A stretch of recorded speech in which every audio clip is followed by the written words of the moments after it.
because it highlights that the UP government will celebrate 525th birth anniversary of Saint Mirabai.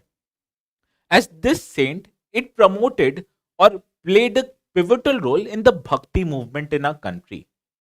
And why are we discussing this particular topic? This is because UPSC in GS paper 1, it specifically highlights Indian culture. Further, questions related to Bhakti movement, it was asked in the mains of the year 2019. Hence, you can see any development related to Bhakti movement, it is important from exams point of view. Now, who was this Mirabai? This particular person, she was born in a Pali district of Rajasthan, and she was born in a Rajput family, and she was a great granddaughter of founder of Jodhpur. Now she was married into the royal family of Mewar. However, she faced difficulties in her marital life.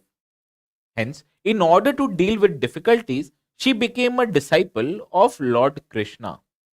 And this, it changed her life in a transformative manner, because she then understood the benefits of bhakti and gave her life in furthering the teachings of Lord Krishna.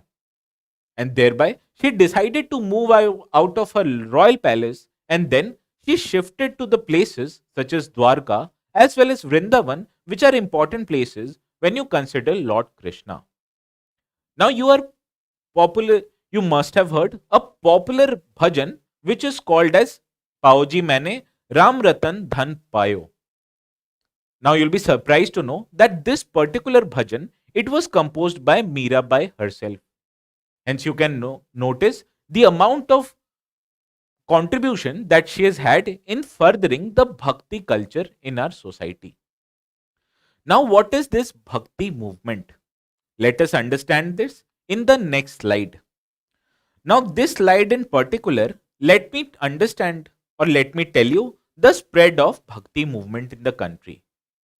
Now, bhakti movement, it originated in 6th and 7th century in the area of present day Tamil Nadu, where sections of society, especially the Alvars who were Vaishnavite, as well as Nayanars who were Shivite in nature, they provided or gained prominence in the society of then Tamil Nadu.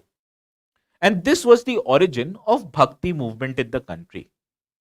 Then this bhakti movement, it spread in the area of Kannada region, especially with relation to Lord Baswana. And this was during the period of 12th century, because Lord Baswa, along with his disciple such as Alama Prabhu, they provided or furthered a rich literary tradition which was known as Vachan Sahitya. And this Vachan Sahitya, it conveyed a profound observation related to both spiritual as well as social aspects of then Kannada society. Then, in the late 13th century, it moved to the area of present day Maharashtra, where three primary influential figures who were Namdev, as well as Sant Tukaram, they played a pivotal role, especially with relation to Sant Tukaram, who was Shudra by birth. He created, or rather, he rebelled against this societal norm, because he was a Shudra and he became merchant by profession, which you can notice was prohibited in the medieval Indian society. And this was in the late 13th century. And in this, what Tukaram did was that he also defined the Brahmanical notions, because he started writing on religious matters which was previously only reserved for the priestly classes. More importantly, his writing was in Marathi and not Sanskrit. Hence, you can see his writing, it faced opposition from the orthodox elements of then Marathi society. Further, this particular bhakti movement, it spread to northern India in the 15th to 17th century. And more importantly, figures such as Kabir, Ravidas as well as Guru Nanak, they played a pivotal role in spread of Bhakti movement in the whole of North India along with Mirabai. Now, what were the causes for origin of this Bhakti movement in Indian society in general? As you can understand, Indian society in the medieval ages, it was a highly rigid society where the highest section of the society, which were Brahmins, and they had monopolized the religion and religious aspect of our Indian society. Sorry.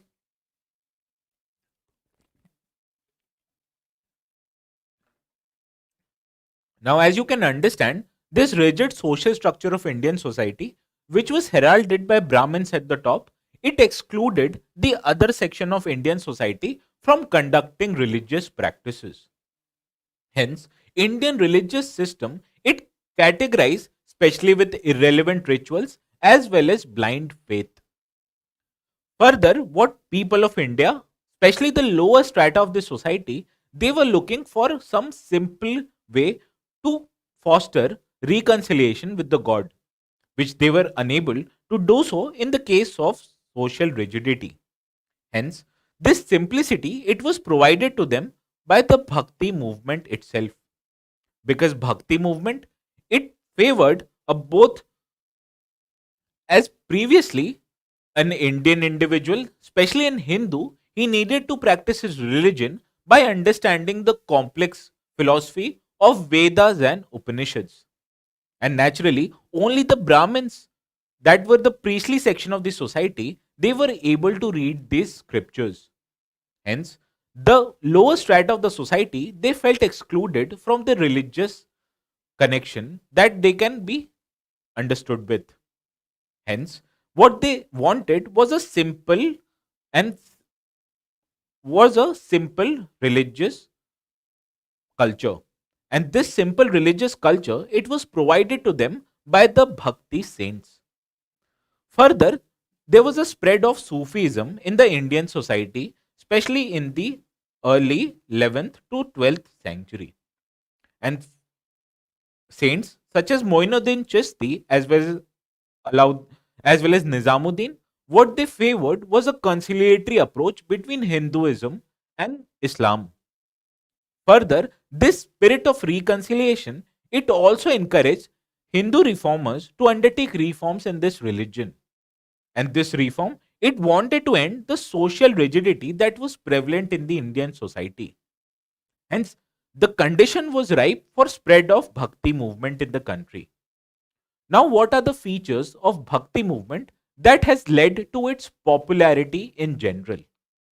First, im- now Indian, especially in Hindu mythology, there are multiple gods, and hence Hindu mythology it is polytheist in nature.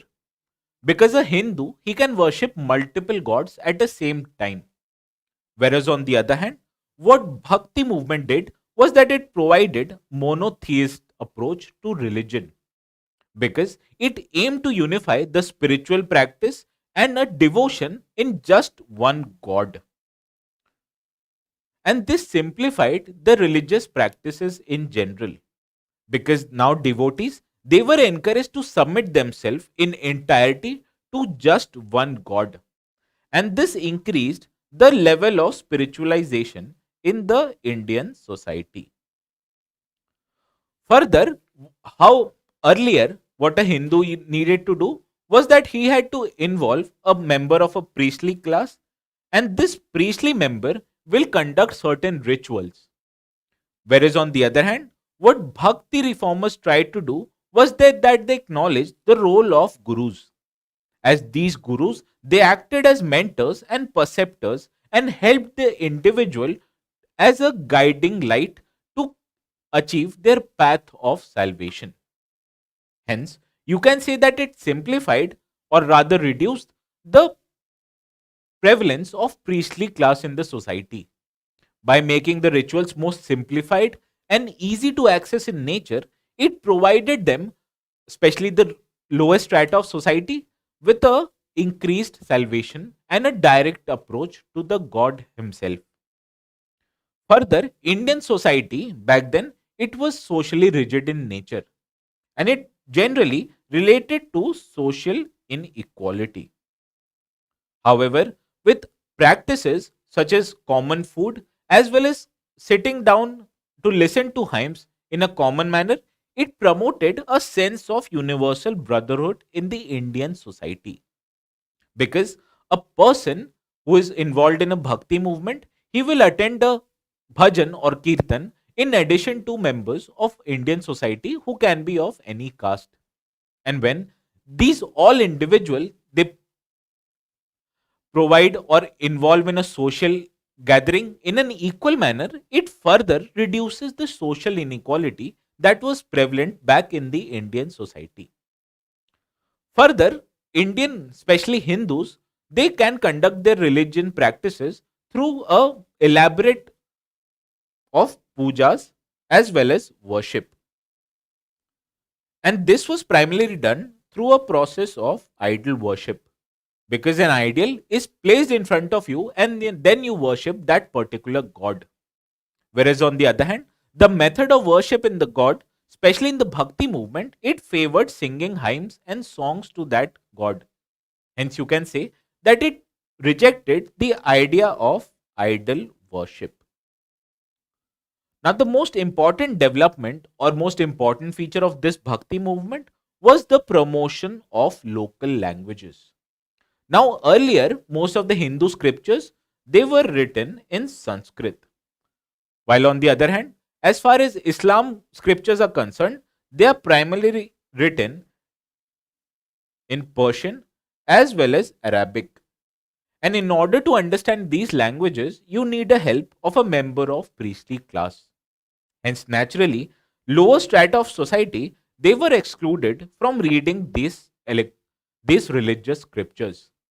Whereas on the other hand, these bhakti movement saints they provided teachings in local languages. Hence, people of the lower strata of the society they were able to understand their teachings. Hence, these were popularized in the Indian society in general.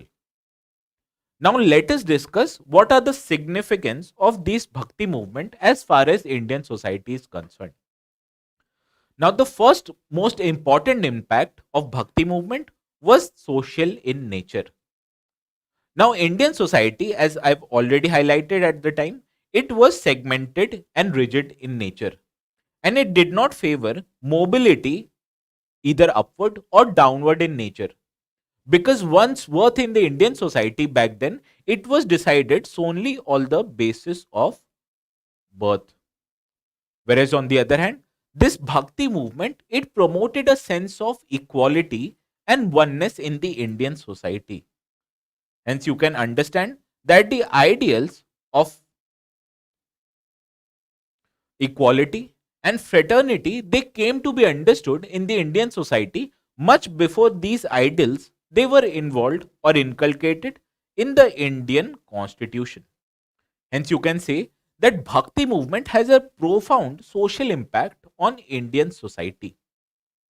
Further, this bhakti movement it also encouraged harmonious existence between multiple faiths in the country. Hence, you can say that it provided social harmony in the Indian society.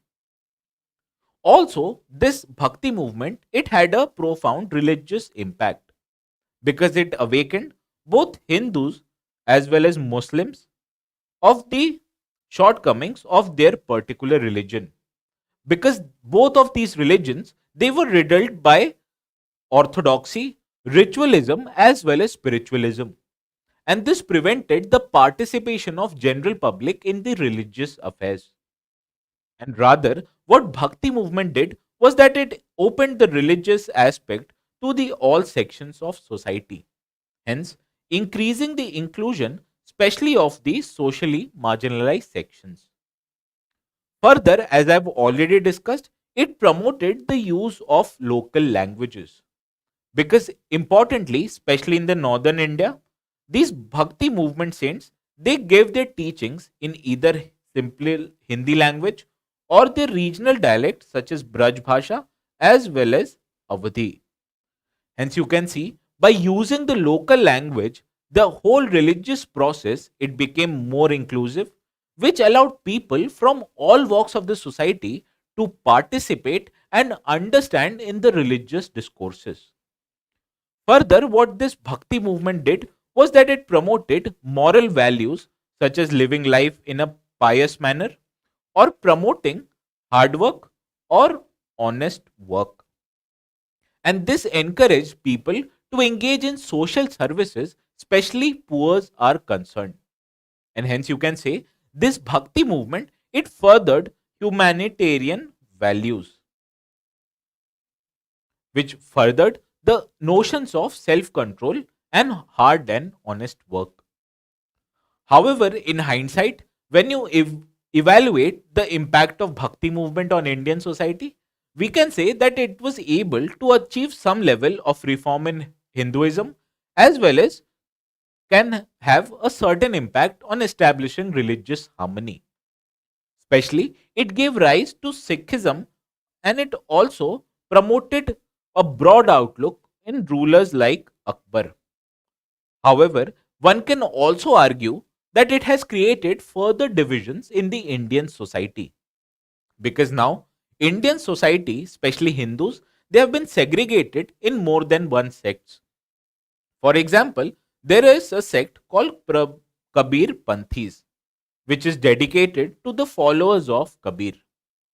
Hence, this was all for today's discussion on Bhakti movement.